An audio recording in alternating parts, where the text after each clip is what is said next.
Yes, people, what's going on? Welcome back to United View. Listen, don't watch the settings of where I am right now, yeah? I'm not in the studio.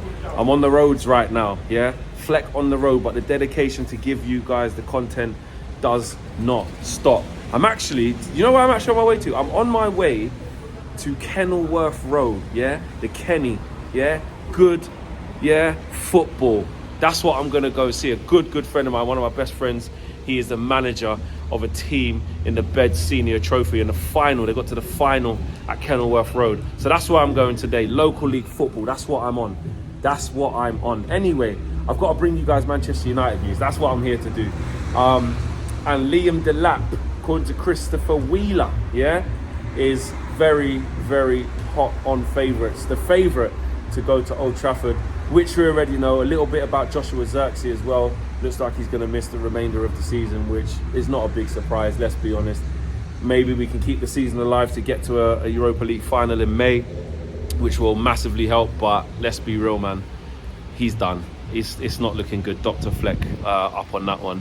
However, Liam Delap, listen, 30 million, I don't know, man. Like I've said it so many times, I want an experienced striker, but the way that it's going, and now I have to add a goalkeeper.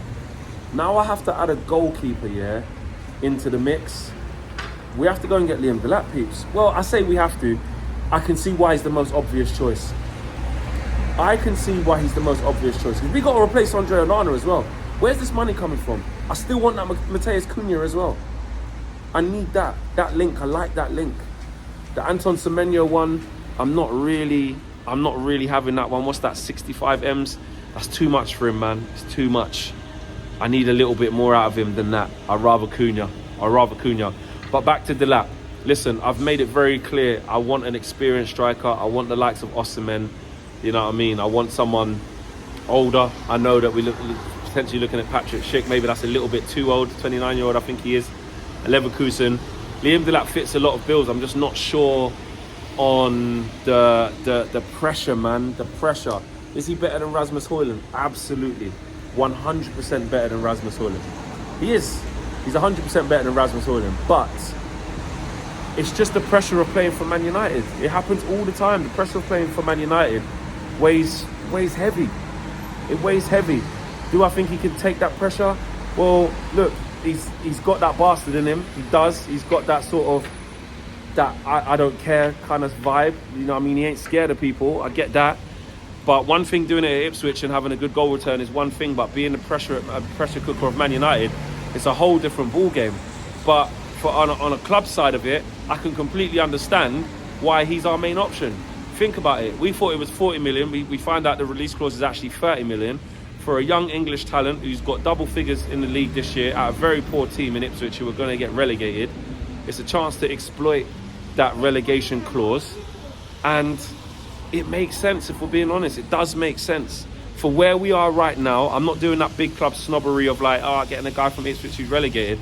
I think it's a deal that you've got to do if you're Man United in these circumstances. I don't think it's a deal that we can turn our noses up at it. And I'm someone who wants an experienced striker. I don't want another young striker, 22 years of age. I think Liam Delap is as well, same age as Rasmus Højlund. I don't really want that.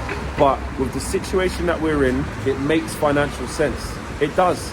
And because he's coming from, I know there was talks that he might want Europe, and you know Chelsea are in there as well, and other teams, and we'll see how that pans out. But the allure of Man United from Ipswich to Man United is going to be there.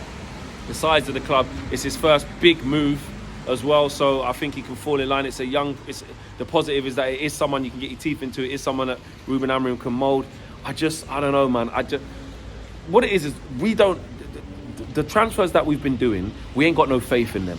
Yeah, we've got no faith in them whatsoever. So when it comes out that we're linked with this guy and that guy, we're like, nah, I don't really feel that. You know, I don't really feel that.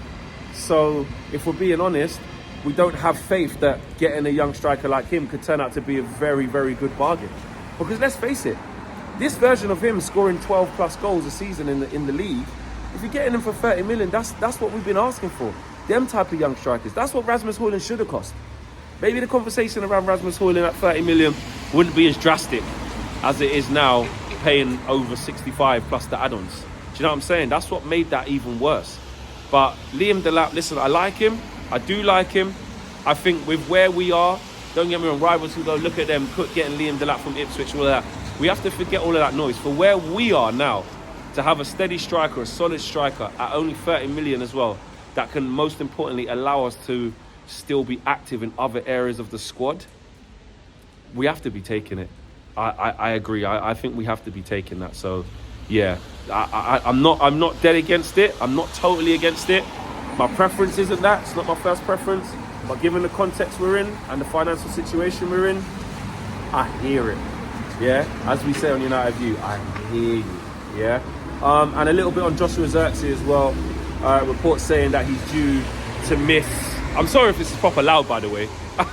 I might start shouting. This car's going past. It's raining. You know what I'm saying? It's raining. It's shit. You know what I mean? But yeah, Joshua Zirkzee set to miss probably the remainder of the season, and the timing couldn't have been any worse, man. As soon as we see him pull up against Newcastle, we knew he ain't coming back anytime soon. And, you know, hopefully, God willing, we get past Lyon on Thursday night. But even that, whenever it is against Bilbao, which will probably be, I'm sure they'll beat Rangers. So if we do go further in the competition, I mean, it's looking like it may be a May thing. You know what I mean? He's going to miss all of April with that. Then he's going to be out. So even if we do make it to the final, it could be a big push. It could be a big push for him. So it's a shame, man. He was only just starting to turn the corner. Or he had been turning the corner recently. And what a big turnaround for him, yeah, for us to be looking at the full circle game at Newcastle when they smashed us 2-0 at home or 3-0 at home, whatever that was, yeah, to now where we're like, shit, Zirkzee's missing. What are we going to do? What are we going to do about Joshua Zirkzee? Fair play to him. The guy could have left. You know what I'm saying? He could have left. How it went in the January transfer window, he could have got out of there, but he decided, nah, I'm gonna stay, man. I'm gonna put my all into this. I'm not going out like a bum. And he started to turn the fans around. And ever since that day, fans have been singing his name. But more importantly, we've been seeing more quality from him. So listen, I don't think he's the right man to lead the line long term and be a reliable goal scorer. He's not that sort of player. But as a 10, as a squad player, yeah, you can see that there's something there. So I don't mind that, but gutted for him to be missing probably the rest of the season, let's be real. Hopefully we get early return, but it's not looking good. Smash the like on the video, guys. Subscribe to the channel if you are new.